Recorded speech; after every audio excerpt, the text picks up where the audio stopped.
Dear students, in this module, we are going to talk about the federal government of Pakistan, its role and its functions. So it's made up of three branches, which are executive, legislative, and judiciary.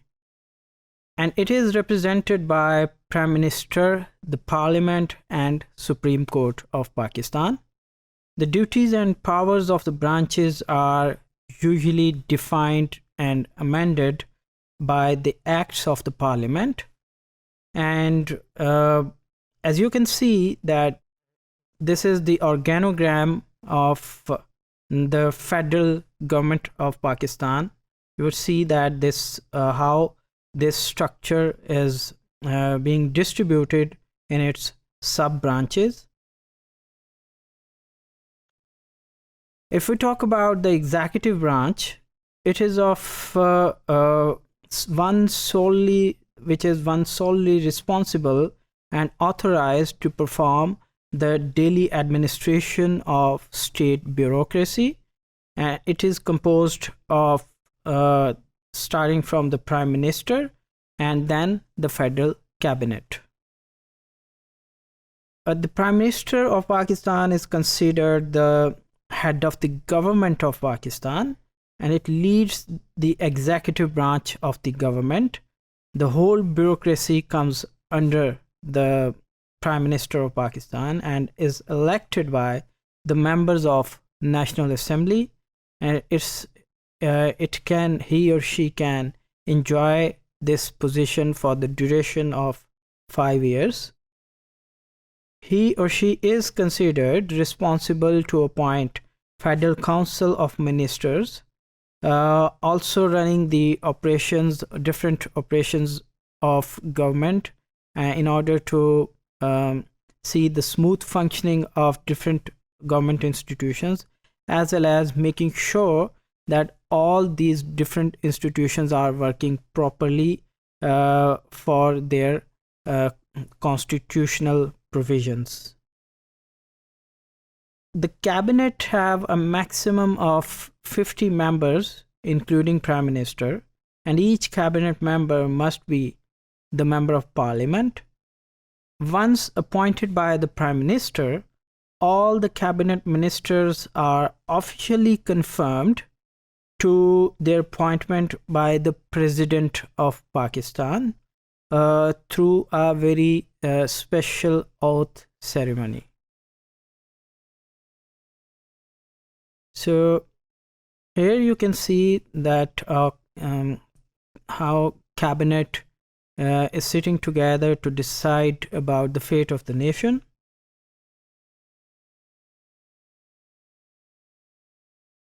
Then the Parliament, which the federal legislature consists of the Senate, which is called the upper house, and the National Assembly is called the lower house. So according to the Article 50 of the Constitution, we have the National Assembly, the Senate, and the President. So they all together make up the Majlis-e-Shura, which is the Council of the Advisors.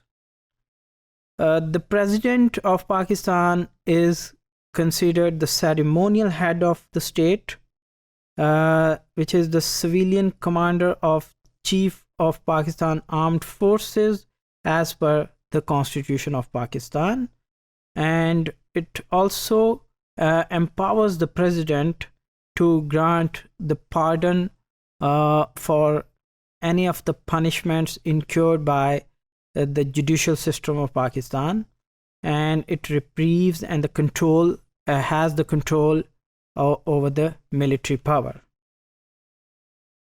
The Senate is the permanent legislative body with the equal representation from each of the 4 provinces. Representatives from the federally administrative tribal areas and also from the capital territory of the country, which is Islamabad. So both the Senate and National Assembly can initiate and pass the legislation, except for the finance bills. The Senate cannot be dissolved by the president, however. So here is the picture of Senate.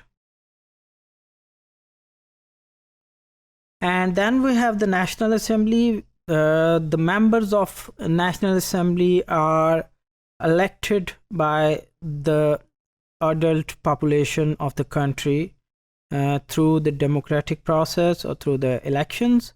The seats are allocated to each of the 4 provinces, the federally administrative tribal areas, as well as Islamabad. And National Assembly members serve the parliamentary terms for 5 years.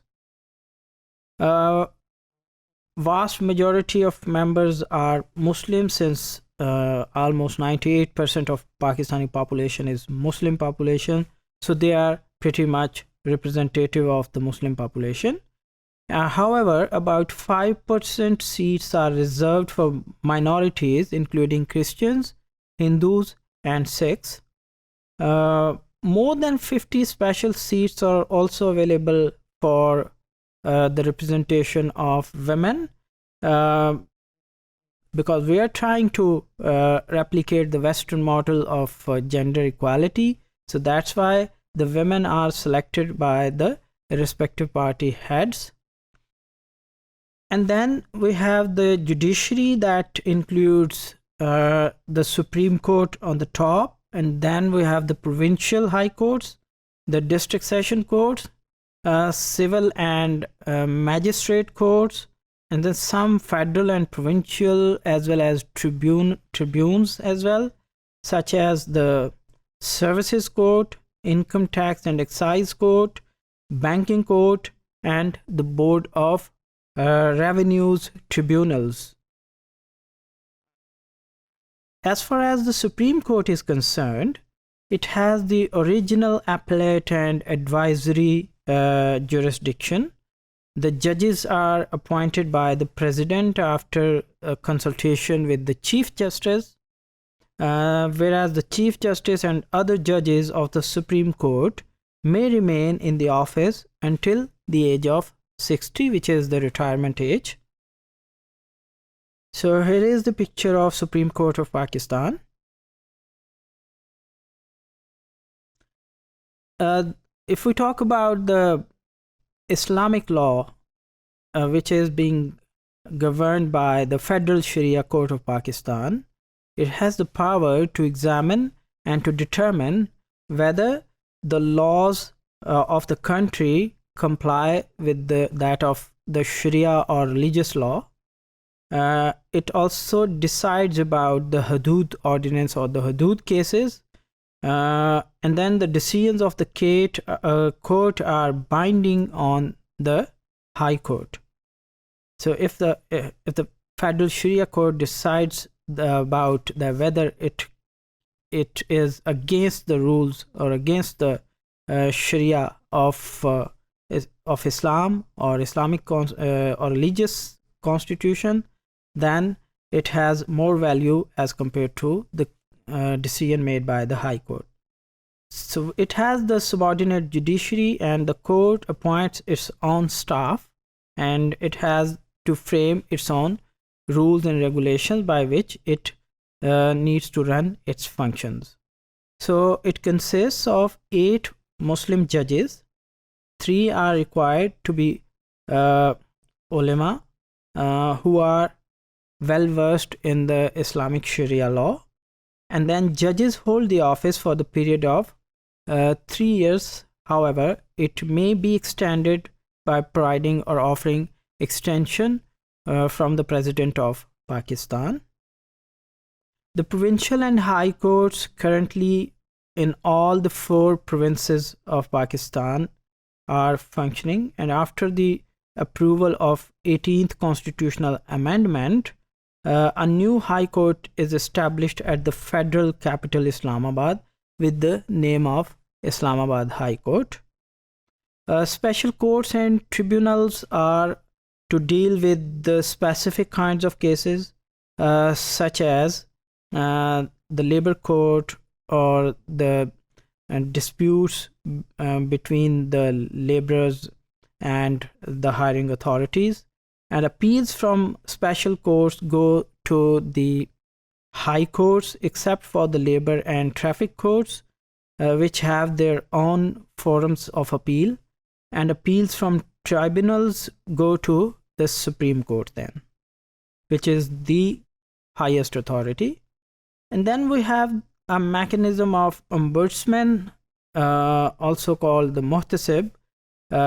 It is also an important feature of our judicial system. It was established many years earlier by the Muslim states to ensure that the no harm or the no wrong decisions are made against the government, against the citizens of Pakistan, and its head is appointed by the president, and muhtasib holds the office for a period of 4 years. The institution of ombudsman is designed to bridge the gap between the administration and masses and the people, to improve the administrative processes and the procedures, and also to help curb the misuse of discretionary powers on the common people.